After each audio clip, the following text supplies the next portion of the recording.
नमस्कार।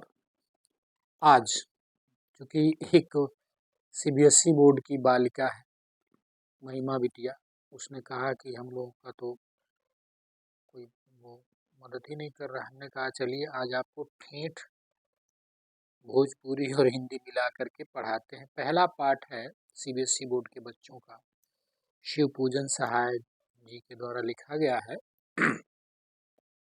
माता का आंचल। आने वाले समय में जब ये आधुनिकतावादी विचारधाराएं जन्म ले रही हैं, वामपंथी विचारधाराएं जन्म ले रही हैं, तो माता का आंचल लगभग जैसे कहानियों में नहीं सुनते एक राजा था, वैसे आने वाले समय में होगा कि माता का आंचल भी होता था। फिलहाल इस पर कटाक्ष नहीं करते हुए आते हैं। शिव पूजन सहाय जी ने बहुत ही ठेठ भाषा का प्रयोग करते हुए, देहाती भाषा का प्रयोग करते हुए एक मर्मस्पर्शी मतलब हृदय को स्पर्श करने वाला अध्याय उन्होंने लिखा है। और पहले ही उन्होंने लिखा है कि जहाँ लड़कों का संग तहाँ बाजे मृदंग, तो एक प्रकार का वाद्य यंत्र होता है। जहाँ लड़के रहते हैं वहाँ हमेशा हलचल ही होती है।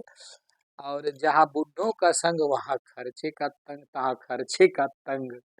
मतलब जहाँ बुजुर्ग लोग रहते हैं ना, इतना सारा ज्ञान होता है बुजुर्ग लोगों के पास, कई बार तो बच्चे ज्ञान लेना ही नहीं चाहते हैं, पक जाते हैं। शुरू करते हैं बेटा। तो हमारे पिता तड़के उठ करके, है ना, एकदम तड़के मतलब होता ही नहीं कि पिताजी तड़का लगाते उठते थे, मतलब सुबह जल्दी उठते थे और निबट कर मतलब शौचालय वौचालय जा करके, है ना, नहा कर पूजा करने बैठ जाते थे। और हम बचपन से ही उनके अंग लग गए थे। अंग लग जाना मतलब उनसे हिल मिल जाना। माता से केवल दूध पीने तक का नाता था। माँ दूध पिला के छोड़ देती थी, पिताजी पालन पोषण करते थे।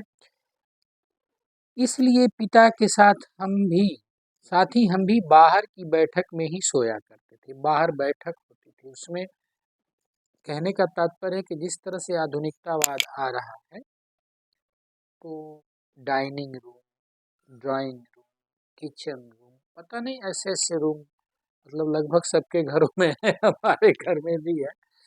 परंतु तब बैठक होता था, ओसारा होता था, जिसमें लोग बैठते थे। बैठक में आकर के लोग, आस पड़ोस के लोग आकर के बैठते थे, उसमें अपना वो जो जिस तरह के रहते थे, अपनी बातें, अपना विचार प्रकट करते थे। तो इसलिए लेखक के साथ भी ऐसा ही होता था। और वह अपने साथ ही हमें भी उठाते और साथ ही धुलाकर पूजा पर बिठा लेते थे।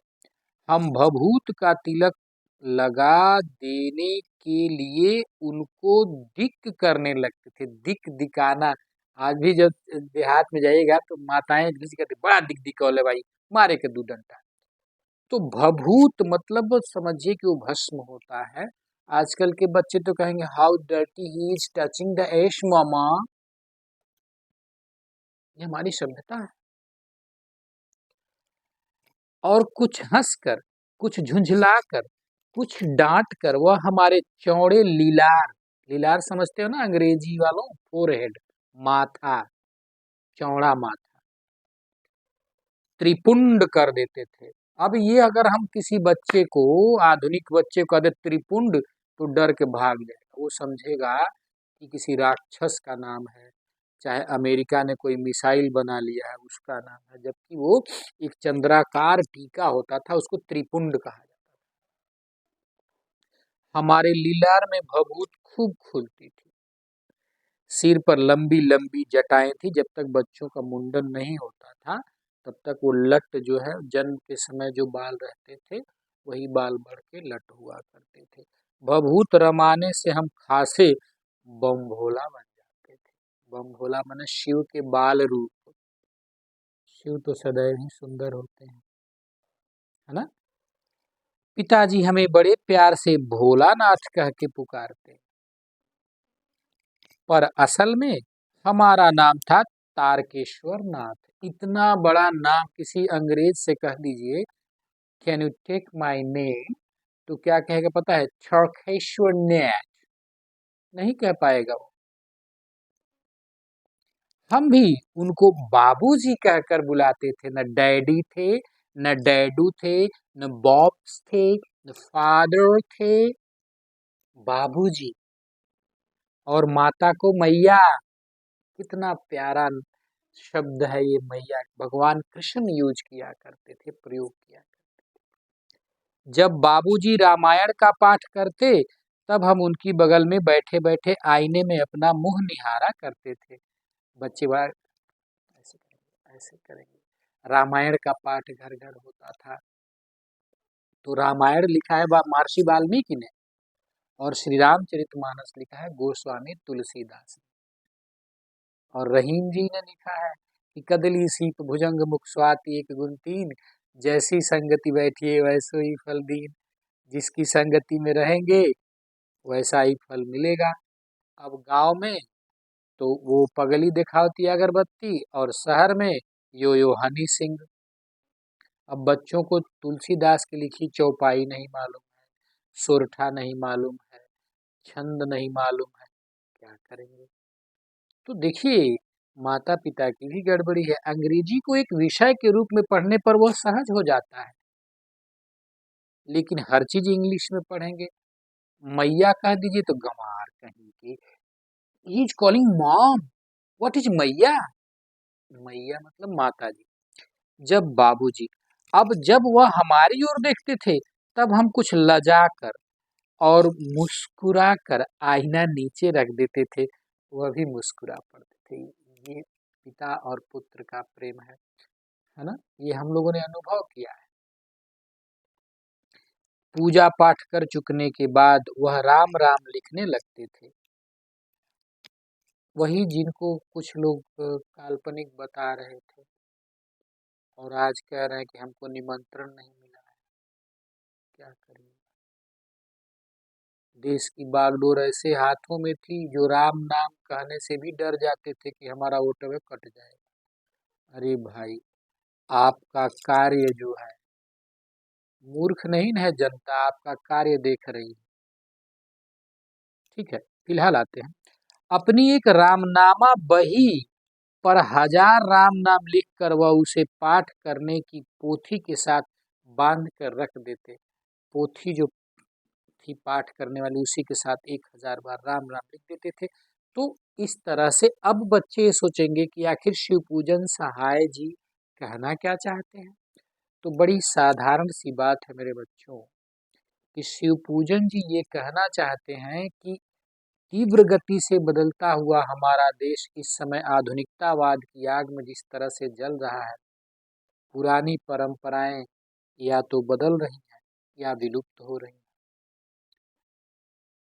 पिताजी को बाबूजी कहा जाता था, माता श्री को मैया कहा जाता था।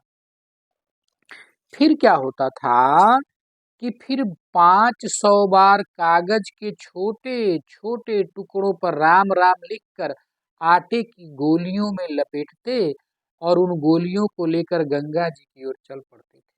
आटे की गोलियां मछली को खिलाने के लिए। उस समय भी हम उनके कंधे पर विराजमान रहते थे। जब वह गंगा में एक एक आटे की गोलियां फेंककर मछलियों को खिलाने लगते, तब भी हम उनके कंधे पर ही बैठे बैठे हंसा करते थे। जब वह मछलियों को चारा देकर घर की ओर लौटने लगते, तब बीच रास्ते में झुके हुए पेड़ों की डालों पर हमें बिठाकर झूला झुलाते थे। आम के पेड़ रहते थे जगह जगह, लोग बगीचा लगाते थे ताकि छाया, फल, और बच्चे उस पर लखनी खेलते थे। एक लखनी खेल होता था जिस पर एक डंडा फेंका जाता था, और जब तक एक बालक जाके उसको ले आए तब तक दौड़ के पेड़ पर चढ़ा जाता था। ये अनजाने में कसरत हो जाती। कभी कभी बाबूजी हमसे कुश्ती भी लड़ते। वह शिथिल होकर, शिथिल मतलब अपना शरीर मतलब एकदम शिथिल स्थिर कर लेते थे, हमारे बल को बढ़ावा देते और हम उनको पछाड़ देते थे। यह उतान पड़ जाते, उतान मतलब ऐसे पीठ के बल लेट जाना, और हम उनकी छाती पर चढ़ जाते। कितना देहाती शब्द है, सबको समझ में आ जाएगा। जब हम उनकी लंबी लंबी मूछें उखाड़ने लगते, पहले के लोग मूछ रखते थे, तब वह हंसते हंसते हमारे हाथों को मूछों से छुड़ाकर उन्हें चूम लेते थे। फिर जब हमसे खट्टा और मीठा चुम्मा मांगते, तब हम बारी बारी कर अपना बायां और दाहिना गाल उनकी ओर मुंह फेर कर, बाबू थोड़ा मीठा चुम्मा देवा, ले लो, तनी खटका ले लो। ये ये खट्टा मीठा चुम्मा भी तो बाएं ओर खट्टा रहता था, दाएं ओर मीठा रहता था। और यहाँ तक कि हम लोग जब पढ़ते थे और एक रेवड़ी हो गई मित्र मंडली में बांटना, तो कहते मामा दाते काट, इसे जूठा नहीं मनाई। कहाँ गया वह प्रेम, हे प्रभु। उसके बाद जब वह दाहिने का मीठा चुम्मा लेने लगते, तब हम अपनी तब अपनी दाढ़ी या मूछ हमारे कोमल गालों पर गड़ा देते थे। लो, शरारत। हम झुझलाकर फिर उनसे उनकी मूछ नोचने लग जाते थे। इस पर वह बनावटी रोना रोने लगते और हम अलग खड़े खिलखिलाकर हंसने लग जाते थे। तब यही प्रेम था। अब तो बच्चों को आप कहा जाता है, आप यहाँ मत जाइएगा। और जो बुजुर्ग बड़े हैं, उनकी जाति उनकी अवस्था देख करके तुम कहा जाता है। वाह रे भारतवर्ष। उनके साथ हंसते हंसते जब हम घर आते, तब उनके साथ ही हम भी चौके पर खाना खाने बैठते। चौके समझते हैं ना, एक चूल होती थी, उसको लीपना कहा जाता था। वह आनंद मिलता था जो आज के इटालियन मार्बल में नहीं। और आंचल तो है ही नहीं है। मम्मी भी आधुनिकतावादी है, कैफरी टी शर्ट पहनती है। एक्सक्यूज मी फलनवा, तुमने हमारे बच्चे को रुला दिया। ये वामपंथन माताएं, नाम भी उनके अजीब रहते हैं। पहले धार्मिक नाम होते थे, अब देखते हैं कि वह हमें अपने ही हाथ से फूल के एक कटोरे में, वो धातु फूल की जो आजकल तिलक बरच्छा हम देखते हैं बर्तन दिया जाता है, उस कटोरे में, स्टील एल्यूमिनियम नहीं होता था। गोरस और भात, आजकल के बच्चों से पूछे ना गोरस क्या होता है, ना गाय के दूध, मट्ठा, दही, इन्हीं सबको गोरस कहते हैं। सान कर मतलब मिक्स करके खिलाते थे। और जब हम खाकर अफर जाते, मतलब भर पेट से अधिक खा लेते, तब मैया थोड़ा और खिलाने के लिए हट करती थी। माँ का कलेजा बहुत नाजुक होता है, ढिशुम से मारती है, इसलिए खाइबे ना तो मुंह फुला दे। माँ का प्यार है। कभी कभी माँ ठोठा पकड़ लेती है। भारतीय माँओं का प्यार है, पता नहीं चलता ये प्यार है कि अत्याचार है। और अगर एक और मना किया खाने के लिए तो क्या ही हो जाता है। वह बाबूजी से कहने लगती, आप तो चार चार दाने के कौर बच्चे के मुंह में दे जाते हैं। इससे वह थोड़ा खाने पर भी समझ लेता है कि हम बहुत खा गए। आप खिलाने का ढंग नहीं जानते, बच्चे को मुंह भर कौर खिलाना चाहिए, खूब ठूस दे चाहिए। हमारो माई इतना उठा है, हाफ पद ठूस दे, हॉप पॉप पॉप, ले जल्दी खाओ, नहीं खाओ तो मारो बब्बर, भुअर उतना है। इतना प्यार था। तो माँ क्या कहती थी कि जब खाएगा बड़े बड़े कौर, तब पाएगा दुनिया में ठौर। पहले कहल जा ढेलहा खेत आ ढीढ़हा बेटा, दोनों चाहे। अब तो ढीढ़हा बेटा बा तो बीमारी घर बा, पढ़ू जाए तो कहीं को धोधड़वा आइल बा पढ़। क्या करिएगा, समय के साथ साथ परिभाषा बदल रही।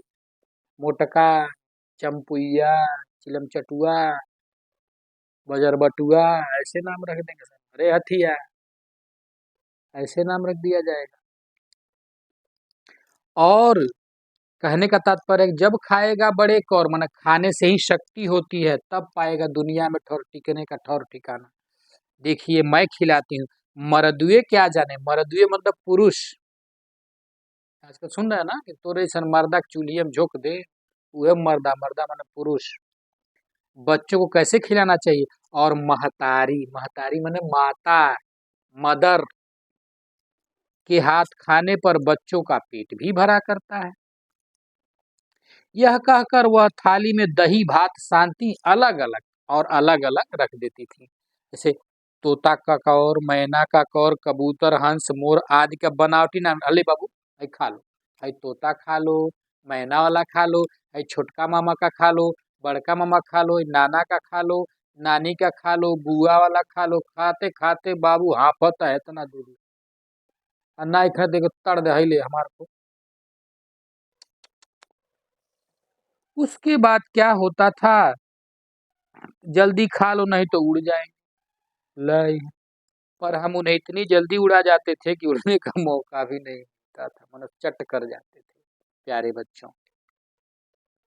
जब हम सब बनावटी चिड़ियों को चट कर जाते थे तब बाबूजी कहने लगते, अच्छा अब तुम राजा हो जाओ और खेलो। राजा मतलब जिस पर किसी का नियंत्रण न हो। बस हम उठकर उछलने कूदने लगते, फिर रस्सी में बंधा हुआ काठ का घोड़ा लेकर नंग धड़ंग बाहर गली में निकल जाते थे। कभी बंडी नहीं है तो कभी जंघिया नहीं। यहाँ पोटा जो है वो मुंह को मिल रहा है, मक्खियां इस पर आत्महत्या कर रही हैं, भल भल फुलौना निकल रहा है। आगे चलते हैं। जब कभी मैया हमें अचानक पकड़ पाती तब हमारे लाख छटपटाने पर भी एक चुल्लू कड़वा तेल हमारे सिर पर डाल ही देती थी। सरसों का तेल, आजकल के डॉक्टर कहते हैं कि ये सुरक्षा के लिए बहुत खतरनाक है, इसमें वायरस है। कड़ुआ तेल मैंने सरसों का तेल रगड़ करके आकर जाकर पूरा ऐंठ ऐंठ एकदम पूरा जिम आया। Johnson's baby oil, Johnson's baby oil. आगे चलते हैं। हम रोने लगते और बाबूजी उस पर बिगड़ खड़े होते, पर वह हमारे सिर में तेल बोथ कर मतलब खूब बढ़िया से मिला करके हमें उबट कर ही छोड़ती थी, पूरा मालिश करके। फिर हमारी नाभि और लीलार में काजल की बिंदी लगाकर चोटी गूंथती और उसमें फूलदार लट्टू बांध कर रंगीन कुर्ता टोपी पहना देती थी। हम खासे कन्हैया बनकर बाबूजी की गोद में सिसकते सिसकते चले जाते थे। क्या बात। बाहर आते ही हमारी बाट जोहने वाला बालकों का एक झुंड मिल जाता था, उसी टीम का। हर गांव में होते हैं सब लीजेंडरी। हम उन खेल के साथियों को देखते ही सिसकना भूलकर बाबूजी की गोद से उतर पड़ते और हम जोलियों के दल से मिल करके तमाशे करने लग जाते थे। अब देखिए कितना व्यापारी होते हैं सब, दिया छेद के तराजू बना लेंगे सब। धूल मिट्टी का ये चावल चाहिए 1 किलो लीजिए, अब पैसा पत्ता का रहेगा। सचमुच के व्यापारी। तमाशे भी ऐसे वैसे नहीं, तरह तरह के नाटक। चबूतरे का एक कोना ही नाटक घर बनता था। बाबूजी जिस छोटी चौकी पर बैठ कर नहाते थे ना, वही रंगमंच बनती।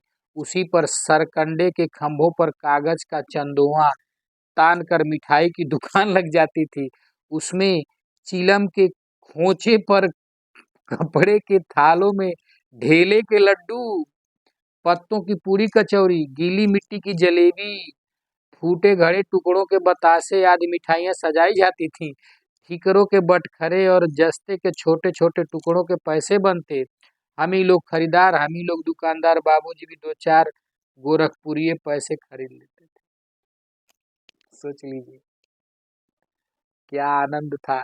दिवाली के दिन दिया जाता था, तेलवा गिरा के लेके भाग जाते थे। अब कौन है रे, लेके भाग फलानवा के पुतवा लेके भाग गइल, दिए में जा।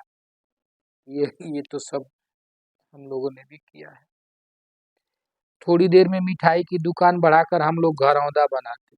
धूल की मेड़ दीवार बनती और तिनकों का छप्पर, दातून के खंभे, दिया सलाई की पेटियों के किवाड़, घड़े के मुहड़े की चूल्हा चक्की, दिए की कढ़ाई, बाबूजी को पूजा वाली आचमनी कलछी बनती थी। पानी के घी, धूल के पिसान और बालू की चीनी से हम लोग जेवनार खीर तैयार करते थे। हम ही लोग जेवनार करते, हम ही लोग जेवनार बैठती थी। और जब पंगत में बैठ जाती तब बाबूजी धीरे से आकर पात के अंत में जमी जीमने के लिए बैठ जाते थे। उनको बैठते देखते हम लोग हंसकर और घरौंदा बिगाड़ कर भाग कर चले जाते। वह भी हंसते लोटपोट हो जाते, कहने लगते फिर कब भोज होगा भोलानाथ। वो एनिमल वाला नहीं पापा, आज मैं आपका पापा एक्टिंग करूंगा बन करके, आप बेटा, पापा पापा सुन रहा हूं मैं। आजकल के बच्चों को यही पसंद आता है, एनिमल है कहीं टिकता है। अपनी सभ्यता को जानो। उसके बाद क्या हुआ कि कभी कभी हम लोग बारात का जुलूस भी निकालते थे। कनस्तर का तंबूरा बजता, अमोले को घिस कर शहनाई बजाते। अमोला मतलब जो गुठली में अंदर रहता है, उसको रगड़ के शहनाई पू बजाते थे। टूटी चूहेदानी की पालकी बनती, हम समधी बनकर बकरे पर चढ़ लेते और चबूतरे के एक कोने से चलकर बारात दूसरे कोने तक दरवाजे पर लगती थी। वहीं काठ की पटरियों से घिरे, गोबर से लिपे, आम और केले की टहनियों से सजाए हुए छोटे आंगन, कुल्हिए का कलसा रखा जाता था। वहीं पहुंचकर बारात फिर लौट आती थी। लौटने का समय खटोली पर लाल ओहार डालकर उसमें दुल्हन को चढ़ा लिया जाता था। ये डोली डोली खेलते थे, बियाह भी खेलते थे, है ना। उसके बाद क्या होता, लौट आने पर बाबूजी जो ही ओहार उघार कर दुल्हन का मुख निरखने लगते थे, वहीं हम लोग हंसकर भाग जाते थे। दुल्हन को देखने के लिए भी पैसा मिलता था। हमारा ब्याह हुआ था तो बगल में लोग आए थे, पैसा दिए थे देखने के लिए। अम्मा ऐसे आंख बंद कर लेती थी, दुल्हन दिखा देती थी। आजकल के दुल्हन तो खुद दिखा रही है, देखने का क्या ताक है। डांस हो रहा है, सब प्रतिभा दिखा रहे हैं। अरे प्रभु क्षमा करिएगा। उसके बाद ये कौन सा खेल होता कि थोड़ी देर बाद फिर लड़कों की मंडली जुट जाती थी। इकट्ठा होते ही राय जमती की खेती की जाए। बस चबूतरे के छोर पर घिरनी पड़ गड़ जाती और उसके नीचे गली कुआं बन जाती थी। मूंज की बटी हुई पतली रस्सी में एक चुक्कड़ बांध गराही पर चढ़ाकर लटका दिया जाता और दो लड़के बैल बनकर मोट खींचने लग जाते थे। चबूतरा खेत बनता, कंकड़ बीज और ठेंगा हल जुआठा बड़ी मेहनत से खेत जोते बोए और पटाए जाते। फसल तैयार होते देर न लगती और हम हाथों हाथ फसल काट लेते थे। काटते समय गाते थे, ऊंच नीच में बई कियारी, जो उपजी सो भई। फसल को एक जगह रखकर उसे पैरों से रौंद डालते, कसोरे का सूप बनाकर ओसाते, मिट्टी के दिए के तराजू पर तौलकर राशि तैयार कर देते थे। इसी बीच बाबूजी आकर पूछ बैठते थे कि इस साल की खेती कैसी रही भोलानाथ। बस फिर क्या, हम लोग ज्यों को त्यों खेत खलियान छोड़कर हंसते हुए भाग जाते। कैसी मौज की खेती थी। ऐसे ऐसे नाटक हम लोग बराबर खेला करते थे। बटोही भी मतलब राह पर चलने वाले देर ठिठक कर हम लोगों के तमाशे देख लेते थे। जब कभी हम लोगों के ददरी के मेले में जाने वाले आदमियों का झुंड देख पाते, तब कूद कूद कर चिल्लाने लगते थे, चलो भाइयों, ददरी सत्तू पिसान की मोटरी। अगर किसी दूल्हे के आगे आगे जाती हरदार पालकी देख पाते, तब खूब जोर से चिल्लाने लगते थे, क्या रहरी में रहरी पुरान रहरी, डोले के कन्या हमारे। हाय हाय हाय, क्या बात है। और इसी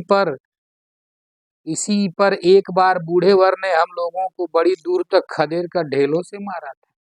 बूढ़वा कैसे बियाह होत रहे, अतोले लोग का जो रहरी में रहरी पुरान रहरी या डोला के कनिया हमार मेहरी ल। अभी कैसो कर कोहरवत उतरत तौले इ लोग पहुंच गए उम्मीदवार, ढेला नहीं चलाएगा वो। उस खसूट खब्बीस की सूरत आज तक हमें याद है, दौड़ा के मारेगा तो याद नहीं रहेगा।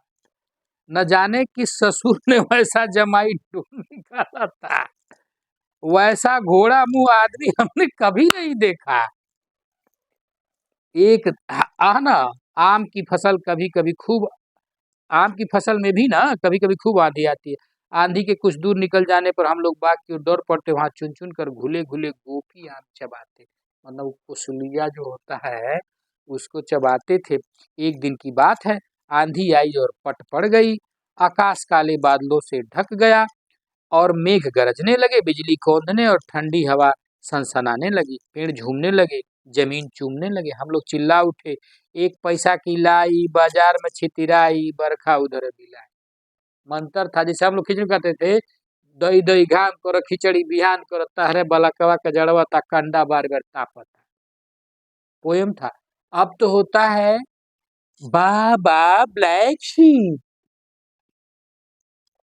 लेकिन बरखा न रुकी, सारा मंत्र बेकार गया।